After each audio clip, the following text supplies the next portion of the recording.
Salam sejahtera dalam nama Tuhan. Bapak, Ibu, saudara-saudari yang terkasih dalam nama Tuhan. Pada pertemuan ketiga bulan Kitab Suci Nasional ini, kita akan mendalami pewartaan dari Nabi Habakuk yang sama dengan Nabi Nahum, tidak menawarkan solusi-solusi praktis atau jawaban-jawaban konkret dalam mengatasi penderitaan dan menegakkan keadilan, akan tetapi menawarkan suatu disposisi batin atau sikap iman yang tepat dalam menghadapi aneka macam kondisi negatif yang berpotensi menjauhkan umat beriman dari Allah. Subtema pertemuan yang ketiga ini adalah menjadi manusia yang benar supaya tidak mengalami hukuman. Marilah kita satukan hati untuk memulai pendalaman ini sambil memohon pencerahan Roh Kudus agar kita dimampukan untuk memahami firman-Nya.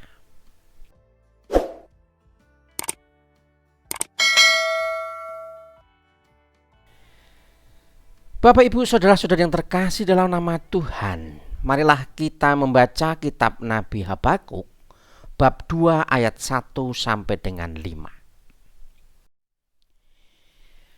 Aku akan berdiri di tempat penjagaanku dan bertahan di menara. Aku akan meninjau untuk melihat apa yang akan difirmankannya kepadaku dan apa yang akan dijawabnya terhadap pengaduanku.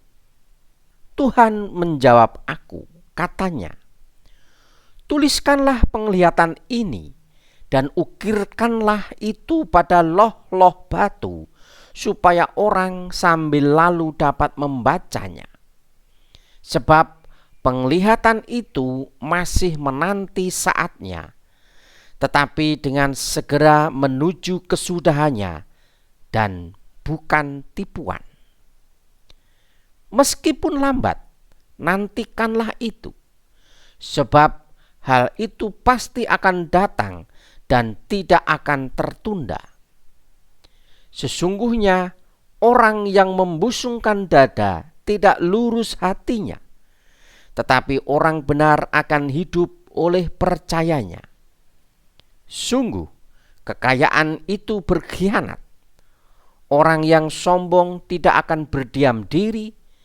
Ia mengangangkan mulutnya seperti dunia orang mati dan tidak kenyang-kenyang seperti maut. Segala suku bangsa dikumpulkannya dan segala bangsa dihimpunnya. Demikianlah sabda Tuhan. Syukur kepada Allah. Bapak, Ibu, saudara-saudari yang terkasih dalam nama Tuhan Yesus Kristus. Pernahkah Bapak, Ibu, saudara-saudari merasa bahwa hidup terasa amat sulit? Saat mengalami ketidakberuntungan, kegagalan, sakit, atau situasi sulit lainnya, manusia kerap merasa bahwa ia terperangkap dalam hukuman. Hukuman itu diyakini terjadi karena manusia tidak melakukan tindakan yang benar. Nubuat Habakuk membantu kita untuk mengenali gagasan mengenai orang benar. Dalam teks kitab Nabi Habakuk bab 2 ayat 4b menyebutkan, sesungguhnya orang yang membusungkan dada tidak lurus hatinya. Apa yang disampaikan Nabi Habakuk ini dapat dipahami seturut sikap pasrah yang ditunjukkan oleh Ayub. Ayub mengatakan, apakah kekuatanku sehingga aku sanggup bertahan? Apakah masa depanku sehingga aku harus bersabar? Dengan menggunakan latar belakang sikap pasrah Ayub ini, ungkapan orang yang membusungkan dada tidak lurus hatinya dapat bermakna orang yang tidak sabar dalam pengharapan. Dari sudut pandang ini, orang yang tidak sabar dalam pengharapan berlawanan dengan orang yang benar. Dengan demikian, ada dua macam orang dengan sikap yang berlawanan dalam menghadapi janji dan rencana Allah terkait masa depan. Pertama adalah orang yang tidak sabar dalam pengharapan, yaitu orang yang tidak setia pada Allah dan kurang percaya pada sabdanya. Orang ini ragu-ragu akan janji Allah yang berjanji akan menegakkan keadilan dalam hidupnya. Orang yang kedua adalah orang yang tetap teguh dalam pengharapan, yaitu orang yang setia pada Allah dan percaya pada sabdanya. Oleh karena menempati posisi yang penting dalam pemaknaan teks secara keseluruhan, kata percaya yang tadi saya sebutkan akan kita beri perhatian khusus, Bapak Ibu. Dalam konteks kitab Nabi Habakuk bab 2 ayat 1 sampai dengan 5, kata percaya dalam bahasa Ibrani emunah bermakna kesetiaan. Yaitu pertama, kesetiaan Allah. Yang kedua, kesetiaan yang mengacu pada penglihatan. Dan yang ketiga, kesetiaan orang benar untuk berpegang teguh kepada Allah bahkan ketika tidak bisa memahami tindakannya dan ketika Allah tampaknya tidak bertindak sama sekali. Keprihatinan mendasar nubuat Nabi Habakuk adalah perjuangannya melawan ketidakadilan. Habakuk secara konsisten menentang ketidakadilan yang menimpa orang-orang yang tertindas. Di sisi lain, Habakuk memperjuangkan nasib mereka dengan meratap dan menyampaikan keluhan kepada Allah. Marilah kita simak teks kitab Nabi Habakuk bab 1 ayat 2 sampai 4 untuk semakin memahami apa yang dimaksud tadi. Berapa lama lagi ya Tuhan aku berteriak tetapi tidak kau dengar. Aku berseru kepadamu kekerasan tetapi tidak kau tolong. Mengapa engkau memperlihatkan kepadaku kejahatan dan memandangi saja kelaliman? Ya, aniaya dan kekerasan ada di depan mataku. Perbantahan dan pertikaian menjadi-jadi. Itulah sebabnya hukum tak lagi berdaya dan keadilan tidak pernah ditegakkan. Sungguh orang fasik mengepung orang benar. Itulah sebabnya keadilan diputarbalikkan. Bapak, Ibu, dan saudara-saudaraku yang terkasih dalam nama Tuhan, dalam ratapan Nabi Habakuk yang tadi kita baca mengungkapkan kesedihannya atas situasi yang terjadi. Ia meragukan bahwa situasi buruk itu dapat berakhir dengan segera. Sebagai tanggapannya, Allah menjawab bahwa saat pembalasan sudah dekat. Saat itu akan tiba tanpa penundaan. Jadi jawaban ini ada dalam teks yang menjadi bacaan pendalaman pada hari ini. Nabi Habakuk menunjukkan bahwa meskipun nampaknya seolah-olah tidak peduli, sebenarnya Allah menyelamatkan mereka yang sepenuhnya bergantung kepadanya dan yang tidak memperhitungkan kekuatan atau kemampuannya sendiri. Hal itu bisa dilihat dari jawaban Tuhan atas keluhan Habakuk. Tuliskanlah penglihatan ini dan ukirkanlah itu pada loh-loh batu, supaya orang sambil lalu dapat membacanya. Sesungguhnya orang yang membusungkan dada tidak lurus hatinya, tetapi orang benar akan hidup oleh percayanya. Sungguh, kekayaan itu berkhianat.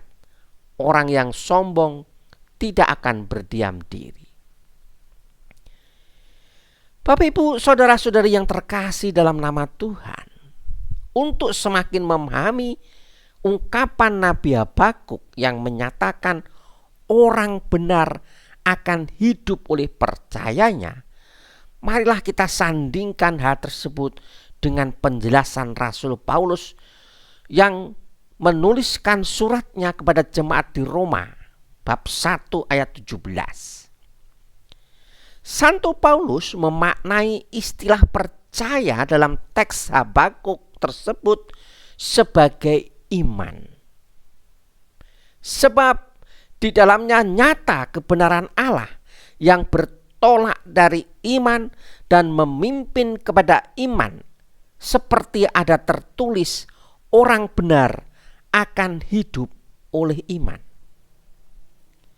Dengan kata lain, Paulus menegaskan bahwa kesetiaan Allah dan iman orang benar adalah dua unsur yang tidak dapat dipisahkan.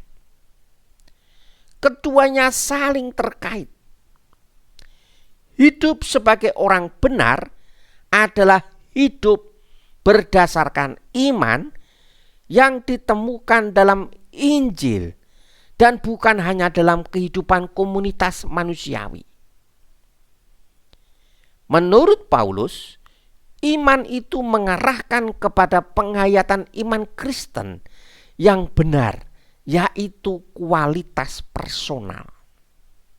Kualitas personal adalah sesuatu yang merujuk pada sifat-sifat atau karakteristik individu yang mencerminkan siapa dia sebagai pribadi. Beberapa contoh aspek kualitas personal misalnya integritas, kepercayaan diri, empati, kerja keras, keterampilan berkomunikasi, disiplin, kreativitas, kejujuran, keadilan, dan kesetiaan dalam melakukan kebenaran guna memenuhi kehendak Allah. Dengan kata lain, menjadi manusia yang benar adalah menjadi manusia yang memiliki kualitas personal tersebut.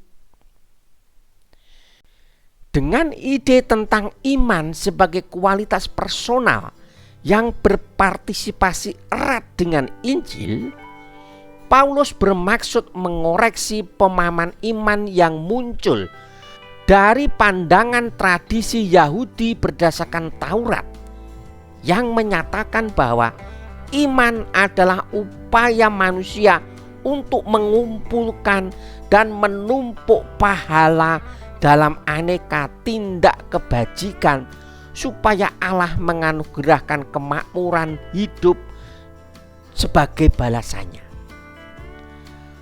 Pandangan tradisi Yahudi tersebut tidak sama dengan pandangan Santo Paulus. Bagi Paulus, manusia tidak dapat menuntut haknya ke hadapan Allah dengan alasan bahwa dirinya telah melaksanakan aneka macam kebajikan manusiawi yang disebutnya sebagai iman itu.